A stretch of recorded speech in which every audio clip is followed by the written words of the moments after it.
welcome back. I want to start off this video by saying a huge thank you to everybody that came and participated in the webinar. It was so much fun. I'm not gonna lie, I was pretty nervous about it, but it ended up being so much fun. I met a bunch of you from all over the US and even in Canada. It was so much fun to talk to you guys about merchandising in the course. And if you missed it, it is on the Yellow Brick YouTube channel. And I will link that down below for you if you'd like to see it. And hopefully I can do another one soon because I had so much fun. But I just wanted to say thank you for joining. And as you saw in the title for today's video, I wanted to talk about what is digital merchandising. So this actually came up in the webinar. Someone asked me what I thought about digital merchandising, how I felt about it, and I was a little shook, kind of embarrassed because I didn't really know what they were talking about. I had an idea of what digital merchandising was or is, but I honestly never really familiarized myself with it. So that's what we're gonna do today. We're actually going to be learning together about what digital merchandising is.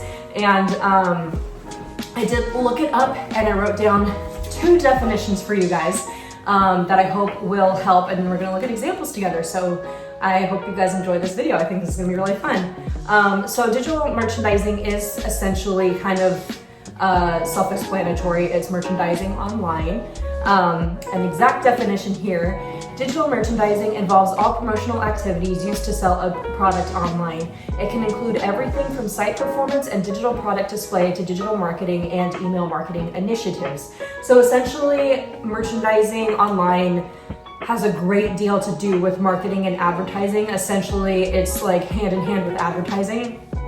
You're creating initiatives for consumers. You're merchandising products in a way that when someone goes onto your site, they like the merchandising that you did, the photos that you took. So it's really, really integrated with marketing and advertising. And I also wrote down the role of the online merchandiser, and it is the online merchandiser is the online coordinator in the team ensuring top quality online performance for a brand. The most important task for them is to establish and nurture relationships with e-tailers and retailers. So, like I said before, digital merchandising is definitely more of like an advertising aspect. I feel like in store it's more of an experience, but online you can't experience what's in store. Which is honestly the biggest difference, I think, between people who shop online versus shopping in store. They're very similar, but they're different. When you shop online, you do it in the comfort of your own home. You don't have to worry about things being sold out typically, and you can do it whenever you want. It's convenient, it ships to you, you don't have to leave your house, it's great. But then there are certain stores that when you go in store, it's a whole different experience, like say, going into the Disney store. Sure, you can shop online, but the whole point of going into the Disney store is to have that experience. I think that would be the biggest difference that would set digital merchandising and regular in-store visual merchandising apart in my mind. But to look at some examples. Now, I Googled digital merchandising examples and nothing really came up, so I just started looking on a bunch of sites and retailers and clothing sites that are some of my favorites and just kind of looked at what their home pages looked like. So for example, I did look up, say, Nordstrom's, and a bunch of the websites are transitioning from fall into winter. Nothing from what I could see was really focused on Christmas yet, but when I went into Target last week that's near me, it is like full out Christmas and I am so excited, but we'll get to that later. But they're focusing on fall and Thanksgiving and like knitwear and cozy wear and things you can wear around the house, things that you can style and be cozy but also fashionable.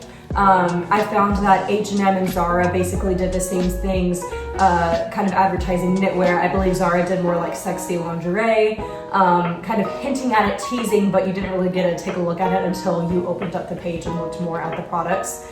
I also did Target because their homepage is basically just like Halloween, like last minute Halloween. You can save so much if you shop online or in store. We have costumes, we have candy, we have all these things that you guys might need if you accidentally put it off until the last minute, which I'm sure a lot of stores probably like Target are going to do for Christmas when it comes to Christmas shopping and last minute gifts and things like that. But lastly, the main example I want to talk about that I think is the most prominent example of digital merchandising for me because I follow it would probably be Lauren Conrad's brand LC. at Kohl's, because I never shop at Kohl's, really, honestly, I'm just gonna be honest. But I adore Lauren Conrad. I think she's stunning and amazing, and I just love her. But I also really like her aesthetic and her style. If you go on her Instagram feed, she has just beautiful, dreamy pictures, all the same kind of aesthetic and tone and color, and they all have the same feel.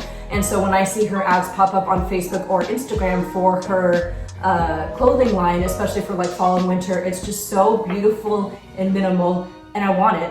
I want that look, I want that coziness.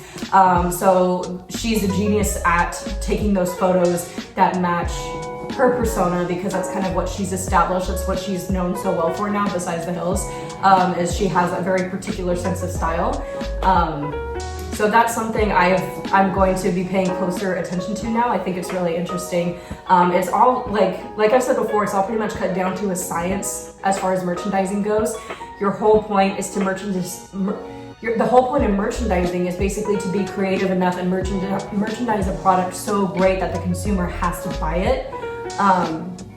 So that's what you do in store and online, kind of different practices, because I think it might be a little bit more stressful online because you're solely putting all your hopes into like this photo, but then also kind of the phrasing of it. So it's a much more advertising version of merchandising, whereas again, in-store merchandising is more of like the experience of seeing these things. I really wanted to do a video about that, because as soon as I heard that in the webinar, I was like, how dare I not know what this is or really familiarize myself with it.